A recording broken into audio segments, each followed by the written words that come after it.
High everybody मु कृष्णांशु आपको स्वागत करुच्छे स्टडी प्लाटफॉर्म स्टडी स्टार्ट को आपने समस्ते देखिथे कि आपण सिपाही कनेस्टेबल को लेकिन एज रिलैक्सेशन को लेकिन जिते सारा कंदल सृष्टि होता केस होता केस है आप दीर्घ दिन है शुणुचे केवल पिटिशनर्स मान को एज रिलैक्सेशन मिले कि भर मुझे कही कि जदि एज रिलैक्सेशन मिलूँ समस्त को मिलबार संभावना सब अधिक कारण सेमती ही हुए ठीक अच्छे जो गोटे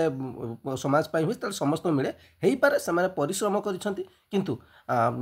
मैंने चुपचाप बसी थे से सपोर्ट कर किंतु जिते बेनिफिट मिले समस्त को ही बेनिफिट मिली था तबे आज गोटे पेपर आर्टिकल अच्छी जो थे मोस्ट जो स्टेटमेंट कहूली तो आपने से स्टेटमेंट ठीक बोली भाभी पारती से कि पूरा ऑफिशियल नोटिफिकेशन आसला जहाँ आसो से हिसाब से आप जापारे चलते ताकू देखा और बहुत जल्दी आपको लिंक एक्टिवेट हो पारे आज ही आसबार बहुत संभावना अच्छी प्रथम पेपर आर्टिकल को चलते देखा देखो ये पेपर आर्टिकल ये लिखाई देखूँ सर्वोच्च बयस सीमा 6 वर्ष कोहल कर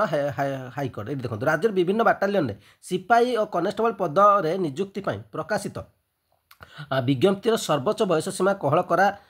नजिबा प्रसंग में दायर मामलें आज पूर्णच्छेद पकाई हाइकोर्ट कोविड महामारी और दीर्घ समय धरी नियुक्ति विज्ञप्ति प्रकाश पाई नथिबा कारणरू उपरोक्त पदर समस्त वर्ग पर सर्वोच्च बयस सीमा को 6 वर्ष कोहल करने हाइकोर्ट एक गुरुत्वपूर्ण निर्देश देते अर्थात जिते जन अच्छा राज्य पुलिस चयन बोर्ड पक्षर मर्म एक संश्लिष्ट संयुक्त विज्ञप्ति जारी कर ठीक है अर्थात आज ही आसबार चान्स अच्छे एग्जाम पाखे अच्छी पूर्व 2024 सेप्टेम्बर 22 नियुक्ति विज्ञप्ति को उपरोक्त निर्देश अनुसार संश्लिष्ट कर सानी विज्ञप्ति जारी हो एथिसह निर्धारित पोर्टाल बयस सीमा भितर रही समस्त ऑनलाइन आवेदनकारी को आवेदन को ग्रहण करने को कहते हाइकोर्ट अर्थात जिते जन थे समस्ते मैंने एप्लाय करेंगे ये अर्थ बुझाऊँ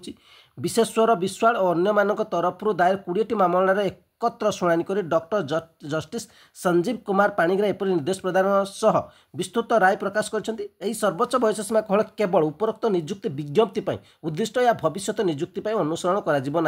अदालत कहते अर्थात आपने आगे को एसए आसो पुणी केस करेंगे तो ये प्रोसेस एवं आम मैंने देखा जब लिंक आसूसी जितने समय भी रही ठीक अच्छे कारण एग्जाम तो यहाँ आपंकर बहुत दिन हम एग्जाम कारण यहाँ ऑनलाइन बेसिस एग्जाम होती भितर एम लास्ट को रखी दि जाए किसी फेज्रे तो हो पारे आपको 7 दिन पर्यटन एप्लाय करने सुजोग मिल पारे और या भितर समस्त को सुजोग देवार मत जी लगुच समस्त को सुजोग देवार चान्स रोचे कि जिते नोटिस न आसी बहुत सारा भी लोक कहते केवल से ही पिटिशनर्स मान दिज्व हो पारे से पाखे डाटा थाईपे से सत्यता भी थाईपे कि मत जी लगुच जे समस्त को सुजोग देवार पॉसिबिलिटी अधिक रोचे तो आसो नोटिफिकेशन देखा कौन होती तो ये अपडेट आप समस्त रही चैनल प्रथम थर भिजिट कर चैनल सहित जोड़ी लाइक निश्चय करेंगे शेयर कर आप कमेंट निश्चय करेंगे थैंक यू।